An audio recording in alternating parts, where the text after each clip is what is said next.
Hey friends, welcome to today's video. My name is Stephanie and today I'm back with another review for LA Colors. This time I'm going to be reviewing their Neon Jellies collection. This lineup features 8 neon jellies that all have this iridescent kind of glitter mix. Most of them are hexes, but there are a few that are kind of like square or just irregular. And I definitely have some thoughts on these, so I will save them for the end after some comparisons. For now, let me just show you the swatches. The first shade we have is Ruby Rouge, which I would describe as a very dark, hot pink shade. It has a little bit of a red undertone, which becomes more apparent the more coats that you do. As you see here on the first coat, it really has a true hot pink kind of color. The application was pretty nice for the most part. Since these are packed with those little iridescent glitters, it can be a little finicky or chunky, but it still was relatively easy to work with, and it self-leveled pretty nicely too. This is one of the most pigmented polishes from the lineup, so I found it opaque enough for me in 2 coats. Next we have Tropical Punch, which I would describe as like a neon coral kind of shade. I feel like here on camera, especially in the bottle shot, it looks very orange, but there is a really strong hot pink undertone to it that pushes it into that coral sort of family for me. So again, the application on this one was pretty nice. It wasn't the most even, and while it did look a little bit sheer on the first coat, I found that this one was also pretty pigmented, so I just stopped it at 2 coats because it did even out nicely. I think it looks really great and passable here. The orange in the collection is called Solstice, and I feel like I would describe this as almost a mac and cheese kind of radioactive orange, which maybe isn't the most flattering, but I ended up really liking this one. This one did have a nice formula too that was pretty even coverage on the first coat. It just obviously is pretty sheer, but similar to the last shade, I do think it does build up nicely, and it is definitely wearable and passable on just 2 coats. I was actually pretty impressed with how nice it looked here. Like, I definitely would wear this in 2, but I do like that squishy jelly translucent effect, though I did end up doing a 3rd coat just to show you how it builds up, and obviously you get a little bit more coverage, but it does intensify the color a bit more, so I really love how juicy it was. Next we have Sunbeam, which is supposed to be the neon yellow of the collection, and this one unfortunately was a little bit of a letdown. You might think I'm being too nice by saying just a little bit, considering how incredibly sheer this one was. On the first coat, you just barely get a wash of color, and even when you build it up in 2 or even 3 coats, it still is more on the pastel side, so it's definitely not a neon by any means. So don't get me wrong, that part is definitely a bummer because it would have been so nice to have a neon yellow, but I didn't end up hating this in the end. I thought it was kind of cute, but I am a fan of pastel yellow jellies. Next up we have Electric Lime, which is obviously the neon lime green. And this one I was so excited about, especially compared to the last shade. This one is actually super vibrant and neon. Similar to the others so far, it also had a decent formula that was pretty even for the most part on the first coat, but of course I would recommend doing 2 or even 3 coats, which is what I ended up doing for this one. But on 2 coats here, I do think it looks really great. It's very even coverage. It's not very patchy or anything like that. It's just a bit sheer, which is expected for jellies. You are going to see some visible nail line. The whole point of jellies is to not get them fully opaque. So yeah, I really love this one. I thought it was so cute. The blue in the lineup is called Razzle Berry, and let me just say that this one is not picking up 100% color accurate. I feel like these shades of blue never really do, at least not on my iPhone. I think on camera it looks like a very true cobalt blue, but in real life I would call it more of a cerulean, where it's like a little bit lighter. It has maybe a bit of a green undertone, but not enough to make it teal. It's just one of those super vivid shades of blue that I just have a really hard time describing, so I'm really sorry about that. But either way, it's definitely very beautiful. This one is also very highly pigmented, which I was pleased by. It had a pretty similar formula to the other polishes as well, where it looks pretty good on 2 coats, but you get a bit more color payoff and coverage in 3. Next we have Purple Shock, which I would describe as more of a magenta than a true purple. It's very pink leaning, as you can see. On the first coat, it almost looks like a fuchsia kind of color, color, which is even more pink, but you get a little bit more of that purple with another coat. And I actually really like this one, which was kind of a surprise since I normally don't like these pinky purples, but this one had a really nice formula and it was very pigmented too, and actually neon, which I appreciated.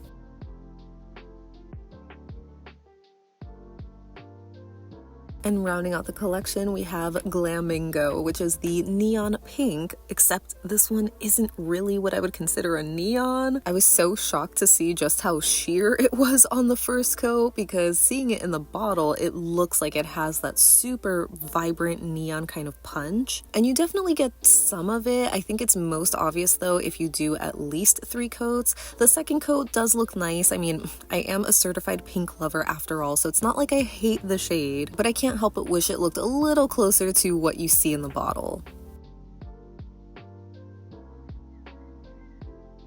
And here's the collage of my thumb swatches. So obviously always a fan of a rainbow lineup. They definitely look really juicy and cute, but I just can't help but be a little annoyed that they're not all exactly neons. In my opinion, I would say the only true neons are Tropical Punch, Solstice, Electric Lime, and Purple Shock. The rest of them are like, you know, bright shades, but not exactly neons.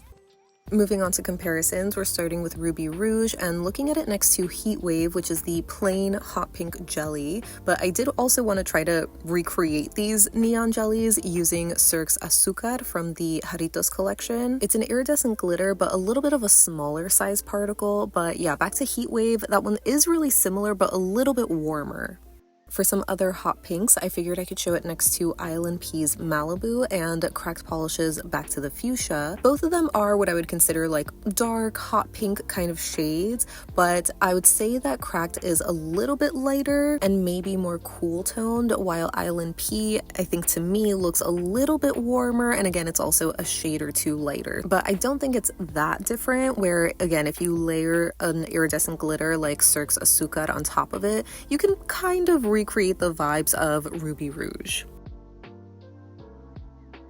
Next, for Tropical Punch, I wanted to pull out Cirque's Poppy Jelly, which is a hot red-orange kind of shade, as well as Lolly Jelly, which is more of a true coral shade. Like I mentioned before, I think the bottle of Tropical Punch, at least on camera, looks very orange, so you would think it's closer to Poppy Jelly, but seeing it on the nail, I think it's more of that true coral color like Lolly. It's actually a bit warmer and also more neon. Next, for Solstice, I knew I had to show this next to Holo Taco's Box Office Bomb, which is their holographic jelly polish from a few years ago, as well as ILNP's Tango, which is a bright orange jelly from last summer. As I'm sure you can tell though, both the ILNP and Holo Taco shades are not neon. They are still bright on the nail, but they just don't have that same vibrancy that Solstice has. And here's Solstice next to Cirque's Saffron Jelly, which is their orange jelly. As I'm sure you can tell though, that one is also not a dupe. It's a few shades lighter, but just a lot more yellow leaning. So maybe if you did a coat of Saffron over ILNP's Tango, it would be a little closer to Solstice.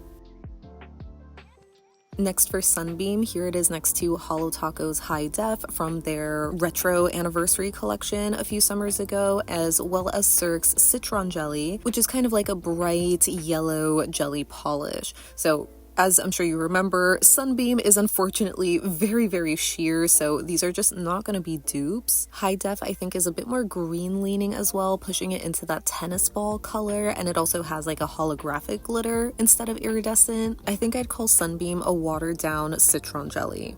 And here it is next to ILNP's Squeeze Me, which is a true neon yellow jelly. I think this is what Sunbeam wanted to be.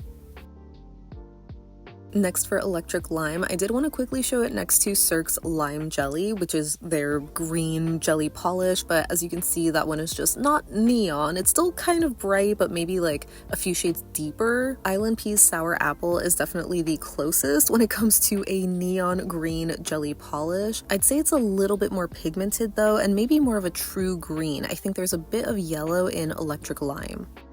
Then for Razzle Berry, I of course have to show this next to Wispy Blue, which is from the plain Jellies. I feel like at first glance they look like they could be dupes, and they definitely are kind of similar on the nail, but Razzle Berry is a few shades darker and also more pigmented. This is 2 coats of each.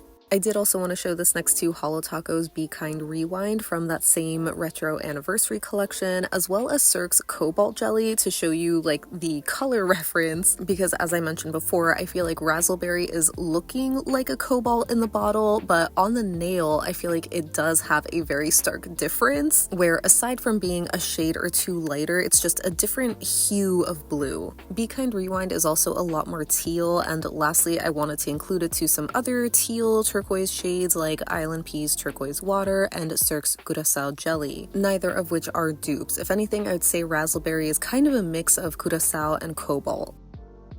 Moving on to Purple Shock, I wanted to show this next to Illusion from the plain Jellies. That one has a similar magenta kind of color, but as I'm sure you can tell, it is not nearly as neon as Purple Shock is. It almost has this mauve-y berry kind of undertone.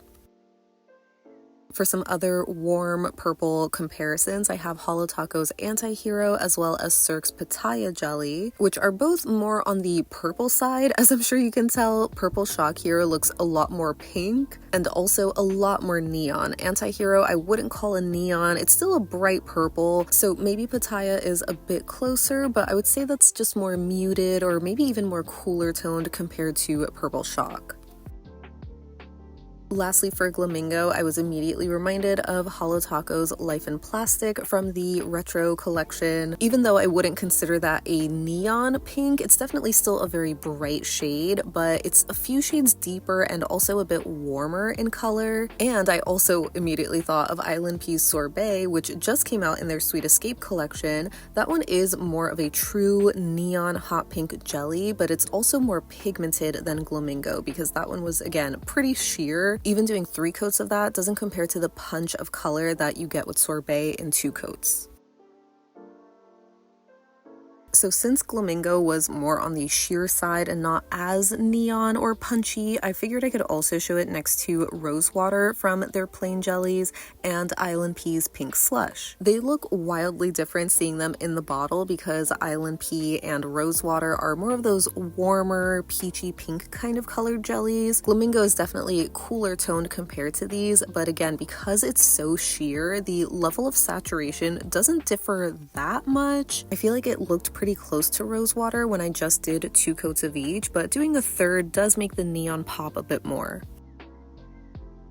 So that wraps up my swatches and comparisons for LA Colors Neon Jellies. As always, I'd love to know what you think of these shades because I'm kind of meh on them. Obviously, I want to be forgiving considering they are so affordable and we love affordable jelly polishes. In general, I do think they are cute. They don't have like bad formulas necessarily. I think my biggest gripe is that they're not all neons like they claim to be. I would say half of them are true neons while the other half are definitely very, very bright shades. But for me, at least, they sort of like lack that neon color intensity. And if anything, the worst one obviously is the yellow, where that one is just so incredibly sheer that it ends up looking like a pastel, which, don't get me wrong, I did think was cute in the end, though I could totally see it being like unflattering if your nails are on the more stained side. That one's probably going to be the most divisive out of these, but yeah, they're not bad. Similar to the sheer jellies that I reviewed a couple of weeks ago, I would say my biggest complaint about LA Colors is their brush, where it is just so dense, like thick in the wrong direction, and it just makes it hard to get really nice, even application, especially just getting it like close to your cuticle. But I did see a lot of comments in that video talking about Indigo Bananas, who sells these mini paddle replacement brushes that do fit into LA Colors bottles. So I definitely think that's awesome. I don't know if anyone's tried like trimming these brushes, but I think it's just easier to swap them out with a rounded paddle shape one because it's just so much easier to apply. But again, I am going to be forgiving considering how affordable LA Colors is. These do retail for $3 on their website, which is where I picked them up along with the sheer jellies that I shared a few weeks ago. And grabbing all of them together, I think it came out to like about $40. There was also like a sale and I got free shipping. So overall, it was a nice experience ordering online. Everything came shipped super well, but I have heard that LA Colors is also sold in Walmart, even Five Below, and certain dollar stores. I just personally have never seen them in stores, and I'm not sure how the color ranges are. Like, as I mentioned before, they do have a few different lines. Like, this is their neon jellies. They also have their sheer jellies. There's also like Color Mania or Color Craze. So I'm not sure how the selection is necessarily in store, but I imagine it's worth checking out since I'm pretty sure in store they are a little bit cheaper than online. But if you are interested in getting these, I will have their website linked down below. And yeah, make sure to let me know if you have tried any of these, if you're interested in them. I would love to hear your thoughts down below so we can chat about it. But thank you so much for hanging out with me today. I hope you have a great rest of your day, and I'll see you in the next one. Bye!